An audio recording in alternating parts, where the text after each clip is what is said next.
చేతిలో cell phone, ఆ cell phone ఉన్నటువంటి టైంలో ఖాళీగా ఉన్నప్పుడు సరదాగా ఆటలు బిగిన్ చేయడం, ఆ ఆటలు ఆన్లైన్ గేమ్స్గా మారడం, ఆ గేమ్స్కి డబ్బులు కోల్పోవడం, ఆ పైన ఆత్మహత్యలు చేసుకుంటుండటం, లేదంటే కనుక అప్పులు పాలవుతూ ఉండటం. ఇవి ఈ మధ్యకాలంలో తరచూ వస్తున్నటువంటి. మన చేతికి వచ్చినటువంటి ఫోను కమ్యూనికేషన్ కోసం వాడుకోవాలి. మన చేతిలో ఉన్నటువంటి ఫోను సమాచారం కోసం వాడుకోవాలి. కానీ ఫోటోల కోసం, వీడియోల కోసంతో పాటు ఇప్పుడు కొత్త కాన్సెప్ట్ ఎట్లా మారిపోయిందంటే, దాంట్లో నెట్ ఉంటుంది, ఖాళీగా ఉన్నప్పుడల్లా ఈ వీడియో గేమ్స్ ఆడటం లాంటి వాటికి అలవాటైపోతుంది.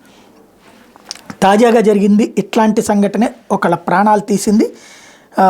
పరకాలలోని వెలుమవాడకు చెందినటువంటి ఎండి గౌస్ పాషా గుడెప్పాడులోని జీకే పెట్రోల్ బంకులో మేనేజర్గా చేస్తున్నాడు. గౌస్ పాషా తక్కువ టైంలో ఎక్కువ డబ్బులు సంపాదించాలని ఆలోచనతో రమ్మీ ఆన్లైన్ గేమ్కి అలవాటు పడి బంకుకు సంబంధించిన 6 లక్షలు పోగొట్టాడు. దీంతో బంక్ యజమానులు ఈ నెల 18న ఆత్మకూరు పోలీసులకు కంప్లైంట్ చేశారు. అందరితో ఆకుండా డబ్బులు రికవరీ చేసేందుకు గౌస్ పాషా ఇంటిని 100 రూపాయల స్టాంప్ కాగితం మీద రాయించుకున్నారు.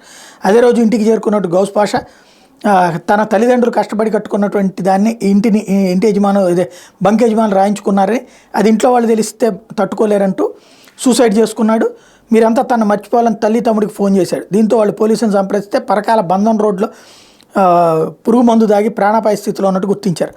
ఎంజీఎం ఆసుపత్రికి తరలించారు. కొడుకు ఆత్మహత్యకి బంక్ యాజమానులు వేధింపులే కారణం అంటారు. అక్కడ 6 లక్షల రూపాయలు ఇతను మోసపోయాడు అనే కంటే కూడా ఆడి నష్టపోయాడు. ఇలాంటి వ్యసనాలు ప్రజల ప్రాణాలు తీసేటటువంటి పరిస్థితి ఆలోచించుకోవాల్సిన సందర్భం.